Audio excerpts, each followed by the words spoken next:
Hello everyone, আজকে রান্না করব শিং মাছের তরকারি।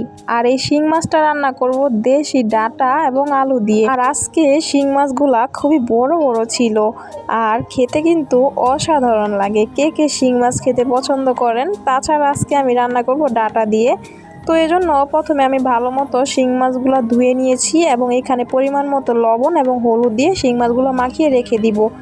আর যেহেতু ডাঁটা দিয়ে রান্না করব, ওই জন্য ডাঁটাও আমি সিদ্ধ করতে বসিয়ে দিলাম। কারণ ডাঁটা যদি আগে থেকে সিদ্ধ করে না নেওয়া হয় তাহলে কিন্তু পরবর্তীতে সিদ্ধ হতে একটু সময় বেশি লাগে।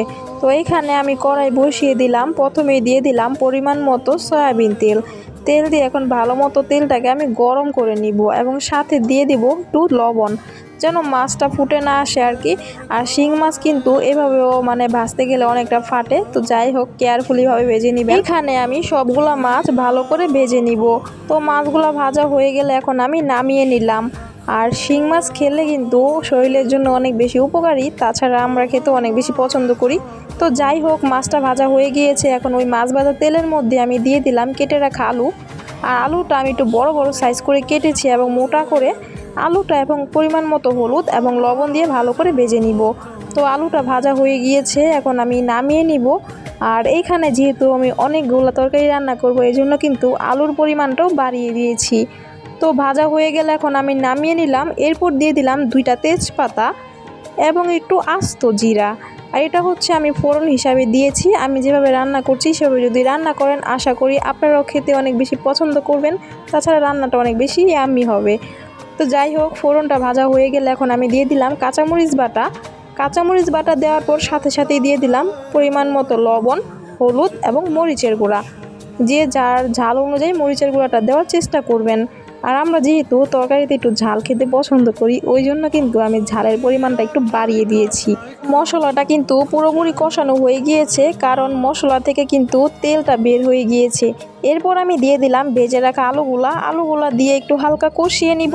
এরপর দিয়ে দিব সেই সিদ্ধ করা ডাঁটাগুলা। আর এই ডাঁটাগুলা অনেক বেশি কিন্তু সফট আর নরম হয়েছে, কারণ এই ডাঁটাগুলো আমি আগে থেকেই সিদ্ধ করে নিয়েছি। তো যাই হোক, এখন আলু এবং ডাঁটা ভালো মতো কষিয়ে নিব। আর কষানো হয়ে গেলে এরপর আমি দিয়ে দিব ঝোলের জন্য পরিমাণ মতো জল। আর এই তরকারিটা যেহেতু আমি এত বেশি ঝোল রাখবো না, একটু মিডিয়াম আকার, একটু মাখো মাখো টাইপের ঝোল রাখবো, এই জন্য কিন্তু ঝোলের পরিমাণটা আমি বুঝে দিয়েছি। তো এখন ঝোলটা ভালো মতো ফুটে গেলে তারপর আমি দিয়ে দিব ভেজে রাখা মাছগুলা। তো ঝোলটা কিন্তু ভালো মতো ফুটে গিয়েছে, এখন আমি দিয়ে দিলাম ভেজে রাখা সবগুলা মাছ। এখন হচ্ছে কিছুক্ষণের জন্য ঝোলটাকে আমি ভালো মতো শুকিয়ে নিব, যেই পর্যন্ত নাকি ঝোলটা একটু গাঢ় হয় আর কি। এই 3 থেকে 4 মিনিটের মতো ঝোলটাকে ভালো মতো একটু ফুটিয়ে নিলে কিন্তু ঝোলটা মোটামুটি ফুটে যাবে, তাছাড়া ঝোলটাও শুকিয়ে যাবে। তো ঝোলটা ভালো মতো ফুটে গেছে, এখন আমি দিয়ে দিলাম জিরার গুঁড়া এবং ধনিয়া পাতা কুচি। আর তরকারি নামানোর আগে লাস্টে জিরার গুঁড়াটা দিলে পুরোপুরি খেতে একেবারে পারফেক্ট লাগে। তাছাড়া তরকারির একেবারে পারফেক্ট একটা ফ্লেভার পাওয়া যায়। আপনারাও কিন্তু জিরা গুঁড়াটা লাস্টে নামানোর আগেই দিবেন। তো ধনিয়া পাতা কুচি দেওয়ার পর এখন তরকারির সাথে আমি ভালো করে একটু মিশিয়ে নিচ্ছি। আর প্রায় 1 থেকে 2 মিনিটের মতো আমি রান্না করে নিব, তাহলে কিন্তু আমার রান্নাটা পুরোপুরি কমপ্লিট। তো ঝোলটাও শুকিয়ে গিয়েছে, একেবারে লাস্ট পর্যায়ে আপনাদেরকে একটু দেখিয়ে দিচ্ছি যে কীরকম হয়েছে। এখানে কিন্তু দেখেন ডাঁটাগুলোর কালার একেবারে সবুজই রয়েছে আর পুরা মোমের মতো গলে গিয়েছে। আর আজকের রেসিপিটা কিন্তু খুবই সহজ ছিল এবং অনেক বেশি মজাদার ছিল। পুরোপুরি ঘরোয়াভাবে রান্নাটা করা হয়েছে।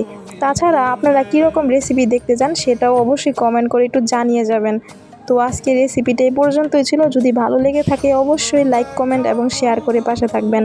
পরবর্তী কোনো ভিডিওতে আপনাদের সাথে দেখা হবে। টাটা।